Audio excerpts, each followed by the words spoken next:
تخيلوا مجموعة من الصور والفيديوهات الرائعة لأطفال الرضع أثناء تثاؤبهم. هذا هو جوهر لحظات التثاؤب اللطيفة للرضع المولدة بالذكاء الاصطناعي. يستخدم الذكاء الاصطناعي لخلق صور وفيديوهات افتراضية، ولكنها واقعية بشكل مذهل، تظهر تعابير وجوه الرضع أثناء التثاؤب. بعض هذه المحتويات قد يكون محاكى بالكامل، بينما قد يستخدم الذكاء الاصطناعي صورا حقيقية ويعدلها ليضفي عليها لمسة فنية محسنة.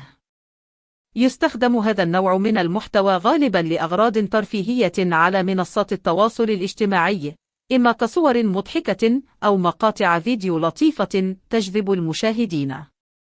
يعد هذا مثالا على استخدام الذكاء الاصطناعي في توليد محتوى مبتكر وممتع، ولكن من المهم أن نميز بين المحتوى الحقيقي والمحتوى المولد بالذكاء الاصطناعي. هناك 35 مليون شخص على سبيل المثال يتابعون هذا النوع من المحتوى عبر الإنترنت.